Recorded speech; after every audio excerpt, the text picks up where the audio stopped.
তুমি কি জানো কি কারণে ব্যবসা সফল হয় না? এমন না যে তোমার যে ব্যবসার আইডিয়াটা আছে ওইটা খারাপ বা বাজার খারাপ যাইতেছে এটার লেগে ব্যবসা খারাপ। তবে ব্যবসা সবসময় সফল হয় না, চারটা কারণ। প্রথমটা হলো গিয়া বিক্রি। এখন কোনো ব্যবসায় বিক্রি ছাড়া টিকে থাকে না, কারণ ওই বিক্রির ফলে যে টাকাটা আইতেছে ওইটা খুবই গুরুত্বপূর্ণ। এক এক হইলো গিয়া এটা। আর দুই নাম্বার যেটা ওইটা হইতেছে গিয়া তুমি যে ব্যবসায় আসো বা যে ইন্ডাস্ট্রিতে আসো, ব্যবসা যে ইন্ডাস্ট্রিটা ওইটা সম্পর্কে তোমার জ্ঞানটা কীরকম।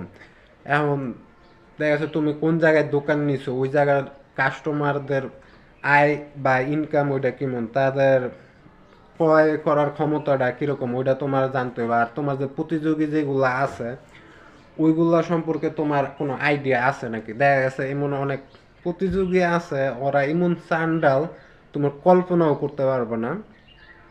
আর তিন নাম্বারটা হইতেছে গিয়ে চেষ্টা করা, বা তোমার কি পরিমাণ তুমি কষ্ট করতেছো তোমার ওই ব্যবসার পিছনে, তোমার পরিশ্রমটা কিরকম চেষ্টা করতে হবে। প্লাস মানে চেষ্টা যেটা ওইটা হইতেছে গিয়া মানে তুমি কি পরিমাণ তোমার ব্যবসাটার সময় দিতেছো, কি পরিমাণ কঠোর পরিশ্রম করতেছো, এখন ব্যবসার প্রতি তোমার আগ্রহ আছে নাকি, এটা হইলো গিয়ে চেষ্টা। আর 4 নাম্বার যেটা হইতেছে গিয়া প্রতিদিন নতুন কিছু শেখা। এখন তুমি যদি প্রতিদিন নতুন কিছু না শিখো তাইলে তোমার ব্যবসাটা মানে সফল হইব না।